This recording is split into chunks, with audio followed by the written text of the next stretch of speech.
नमस्कार दोस्तों, टेक्निकल राहुल में आप लोगों का बहुत बहुत स्वागत है। आज इलेक्ट्रिक गीजर का इस टाइप का थर्मोस्टेट आप लोग देखे होंगे। ये अधिकतर हेवेल्स कंपनी में लगा हुआ रहता है। हेवेल्स का गीजर रहता है इलेक्ट्रिक का, उसी में इसका इस्तेमाल किया हुआ रहता है। इसमें रिसेंट थर्मोस्टेट और ऑटोकट थर्मोस्टेट दोनों में एक ही में दिया हुआ रहता है, जो कि एक ज्वाइंट कनेक्टेड रहता है दोस्तों।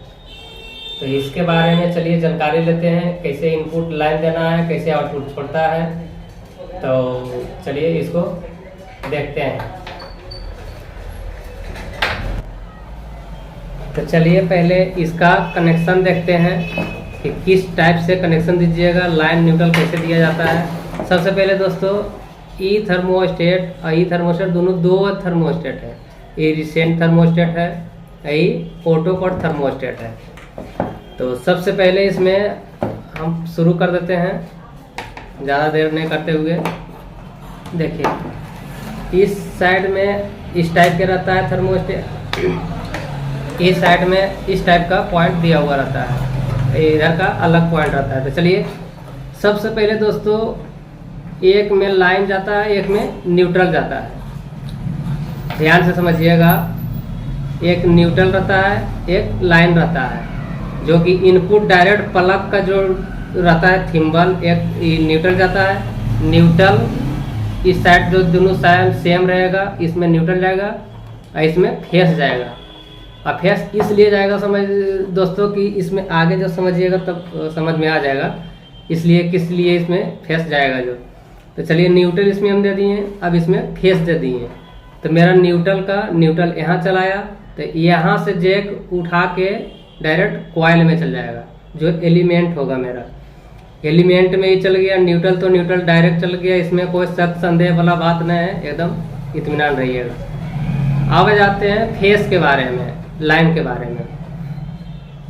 लाइन यहाँ से इनपुट दिए, यहीं से निकल के मेरा ये आउटपुट हुआ। आउटपुट यहाँ पे निकल के इस पॉइंट पे निकल के आउटपुट हुआ, और इसी से डायरेक्ट सीरीज कर दिया है ऑटोकट थर्मोस्टेट के लिए। ऑटोकट थर्मोस्टेट में यहाँ से जब यहाँ से इन होगा लाइन, यहाँ पे लाइन आउट होगा, और फिर यहाँ पर इन होगा लाइन, और फिर यहाँ से यही लाइन आउट होगा। उसके बाद इसको दे देना है एलिमेंट में। एकदम कोई शक संदेह वाली बात नहीं है दोस्तों। इसी टाइप से एक न्यूट्रल सामने है, फेस इसमें जाता है, और यहीं से निकल के आपका इसमें चलाता है ऑटोकट थर्मोस्टेट का आउटपुट। यहाँ से जब निकलता है तो वो डायरेक्ट एलिमेंट में जो कॉइल वगैरह जो बोलते हैं वहाँ पे उसको जुड़ जाता है। अब इसका इंडिकेटर का लाइट कभी भी जैसे वायरिंग होता है तो एक ऑटोकट के लिए होता है, जो कि ऑटोकट जितना पे सेट किया हुआ रहता है, जितना पे सेट कीजिए इसको हाई मैक्सिमम रहता है। तो वो आउटपुट में जैसे ये हो गया इसका थर्मोस्टेट का इनपुट, तो एक न्यूट्रल तो मेरा इसमें चलाएगा इंडिकेटर के लिए, एक आउटपुट थर्मोस्टेट में दे देना है। ये ऑटोकट थर्मोस्टेट का आउटपुट में दे देना है। तो जब ये कट करेगा तो यहाँ से सप्लाई जाना इसके अंदर से बंद कर देता है, तो ऑटो कट हो गया, इंडिकेटर बुझ जाएगा। फिर जैसे ही पानी इन करेगा, ठंडा पानी जब निकालिएगा गीजर का गर्म पानी, तो इन करेगा ऑटोमेटिक, नल खुला हुआ रहना चाहिए, तभी फिर से ऑन होगा, फिर से इंडिकेटर जलेगा। तो एक इंडिकेटर का मेरा क्लियर हो गया। अब आ जाते हैं रिसेंट। इंडिकेटर तो दो रहता है गीजर में, अगर टर्बो का चलाइएगा तो 3 इंडिकेटर रहता है। तो उसका सिस्टम सब अलग अलग रहता है, लेकिन सेम जैसे बताएंगे वही सेम काम कीजिएगा तो हो जाएगा। और आते हैं रिसेंट बटन का 2 इंडिकेटर जो कंटिन्यू चलता है उसके बारे में। एक मेरा इनपुट जो हो गया, अब इस इंडिकेटर में आउटपुट रिसेंट बटन का एक इंडिकेटर में दे देना है, आउटपुट में देना है, और एक न्यूट्रल दे देना है। मैं एक आउटपुट का जैसे इनपुट यहाँ लाइन हुआ, आउटपुट लाइन में देना है। एक इंडिकेटर तो मेरा लाइन इससे मिल गया, और न्यूट्रल को न्यूट्रल में दे दिए।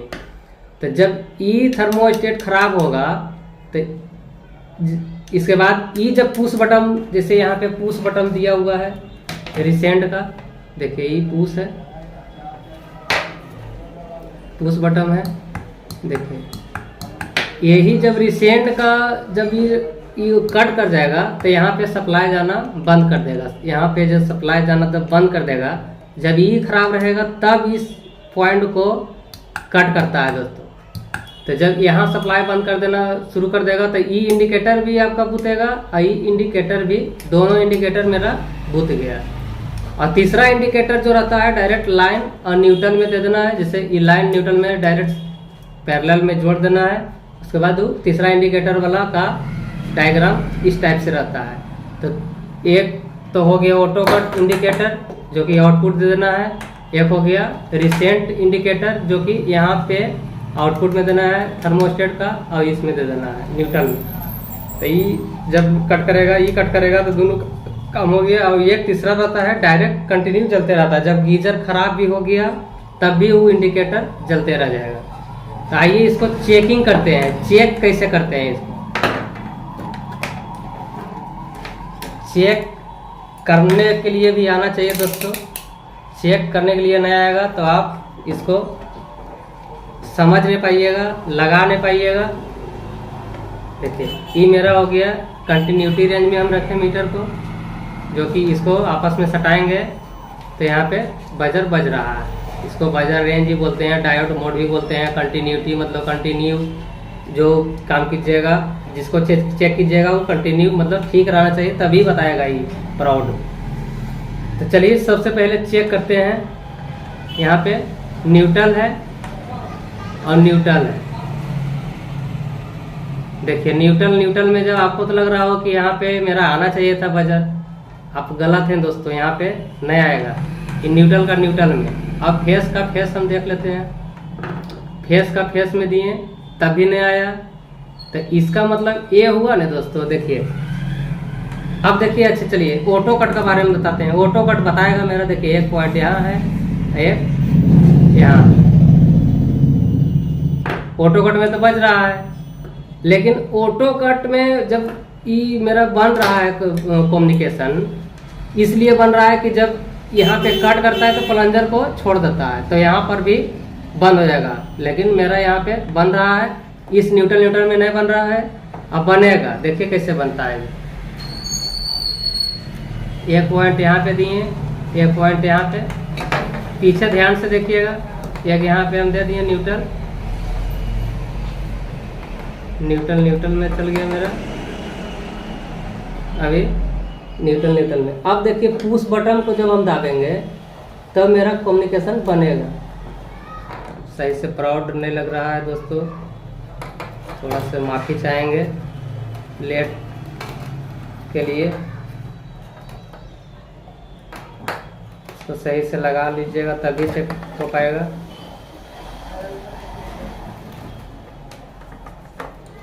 चलिए इस टाइप से हम लगा लिए हैं। अब इसको जब हम पुश करेंगे, देखिए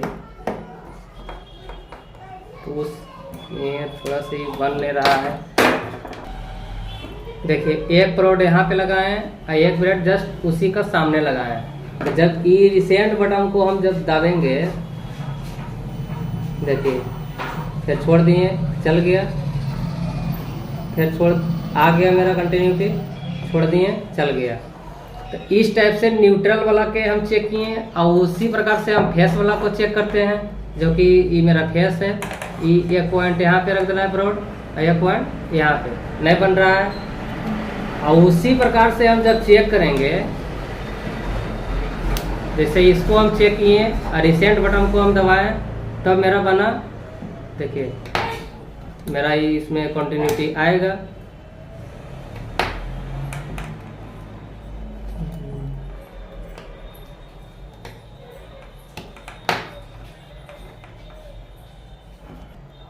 देखिए फेस में दिए और जस्ट उसी का सामने फेस में दिए दूसरा पॉइंट में।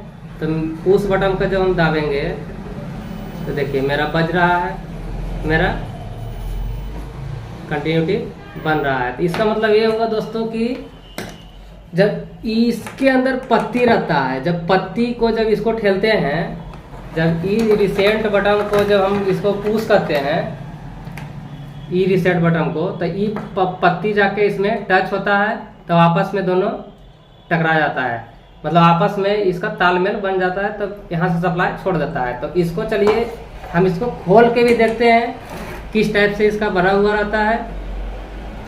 और दोस्तों जब इसमें लाइन न्यूट्रल जब पड़ेगा, जब लाइन न्यूट्रल दीजिएगा, जैसे ही स्विच ऑन कीजिएगा तो ये ऑटोमेटिक काम करना शुरू कर देता है। ऐसा नहीं है कि इसको दाबने पर इसको आउटपुट छोड़ेगा, ऐसा कुछ नहीं है। इसको जब लाइन, इसमें न्यूट्रल, इसमें लाइन जब देना है तो ये ऑटोमेटिक यहाँ पे प्लंजर को दाब देता है, मतलब सप्लाई जाना आगे छोड़ देता है, सप्लाई ही छोड़ देता है, फिर यहाँ से काम करना स्टार्ट कर देता है। चलिए इसको हम खोल के देखते हैं कि इसके अंदर का राज क्या है। सबसे पहले रिसेंट बटन को हम खोल के देखते हैं।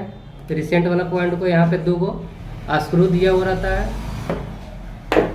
इस गैस के मदद से ये काम करता है थर्मोस्टेट। दोस्तों एक चीज़ ध्यान रहे, इस कॉइल में गैस रहता है जो कि हाई टेम्परेचर, मतलब 90 डिग्री 100 डिग्री पर काम करता है, वहाँ तक काम करता है इसका। तो इसी प्रकार से ये थर्मोस्टेट काम करता है। इसमें जब गैस नहीं रहेगा तब इसका कंटिन्यूटी ही नहीं बताएगा। तो चलिए इसको हम खोल के देखते हैं। यहाँ पे 2 स्क्रू रहता है, ये स्क्रू को खोल लेना है।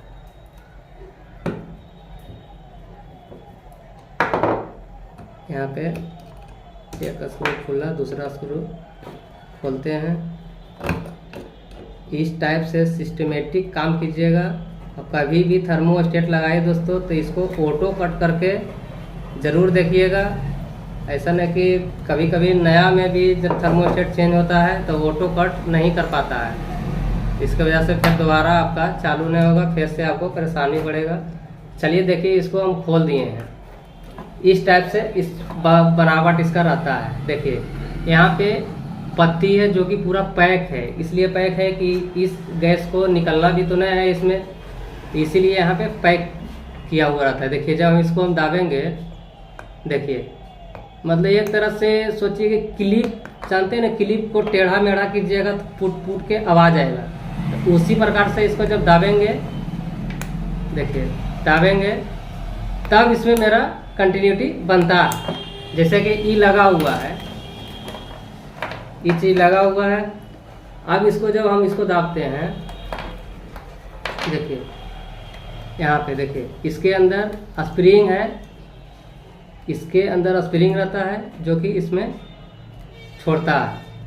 तो इसी प्रकार से ये काम करता है। जब ये कट नहीं कर पाता है, जब ये कट नहीं कर पाता है तब इसको, जैसे इसका काम क्या है, रिसेंट, मतलब इसके आगे सप्लाई जाना बंद करता है कॉइल में। जब ये थर्मोस्टेट खराब रहेगा तब, तो इस थर्मोस्टेट का काम यही है। एक न्यूट्रल आप यहाँ दे देना है, इस आउटपुट छोड़ता है, इसलिए कि यहाँ पे जब सप्लाई दीजिएगा तो ये प्लंजर को आपस में टच कर देता है। तो इसका न्यूट्रल आउटपुट, इसका यहाँ पे आउटपुट आया, इनपुट ऑटोकट थर्मोस्टेट में, फिर यहाँ से आउटपुट आया, तो यहाँ पे मेरा एलिमेंट कॉइल में चल जाता है। अब इस थर्मोस्टेट सेम ई थर्मोस्टेट का जैसा बना हुआ है, बस इसमें यही एक फ़र्क है कि इसमें एक एक्सटेंशन दे दिया है स्क्रू टाइट करके। बस इसका यही काम है ऑटो कट का। अब इसको चलिए खोल के देखते हैं। ऑटो कट थर्मोस्टेट को भी खोल के देखते हैं। यहाँ पे देखिए टेढ़ा टाइप का रहता है, इसको सीधा कर लेना है घाट के हिसाब से, घाट इसका बना हुआ है। अब इसको आराम से इसको निकाल लेंगे। देखिए ये निकल गया। और इस टाइप से इसको, जैसे इसको घुमाइएगा, बंद करने के लिए एंटी क्लॉक घुमाना पड़ता है और चालू करने के लिए क्लॉक वाइज घुमाना पड़ता है। तो एंटी क्लॉक हम घुमाते हैं तो ये बंद हुआ मेरा। तो यहाँ पे सप्लाई, यहाँ पे जो प्लंजर है इसको अप डाउन करता है। जैसे बंद कीजिएगा तो इसको छोड़ देगा, और जैसे ही इसको ऑन कीजिएगा तो यहाँ पे मेरा इसमें टच कर देता है, तो सप्लाई जाना आगे चालू कर देता है। तो इसका काम यही है। और इसको अलग अलग भी कर सकते हैं। यहाँ पे 2 स्क्रू है, अलग अलग करके इसको, लेकिन जब लगाना होता है दोस्तों तो एक ही में दोनों रहता है, तो ज़्यादा बेहतर होगा, बैठेगा भी आपको आसानी से। गीजर में। अब यहाँ पे एक स्क्रू रहता है,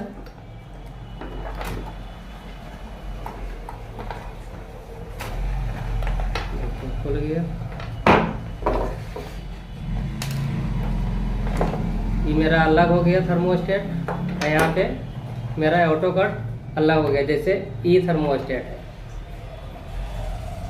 लेकिन ई थर्मोस्टेट इसमें लगाइएगा तो रिसेंट वाला फर लगाने का जगह होना चाहिए दोस्तों, इसलिए दोनों को एक ही में देता है ताकि आसानी से 2 ही स्क्रू पे ही टाइट रहता है। तो इस टाइप से इसका वायरिंग है, कोई दिक्कत नहीं है, एकदम जैसे बताया है सेम ऐसा ही कनेक्शन कीजिएगा, आपका थर्मोस्टेट गीजर चालू होना स्टार्ट हो जाएगा। दोस्तों गीजर देखने से पहले एक बार टेस्टर से ज़रूर चेक कीजिएगा, बॉडी वगैरह तो नहीं है, इतना ध्यान रखिएगा दोस्तों। तो चलिए फिर मिलते हैं नेक्स्ट वीडियो में दोस्तों, तब तक के लिए जय हिंद जय भारत, और चैनल को सब्सक्राइब जरूर कर लीजिएगा दोस्तों।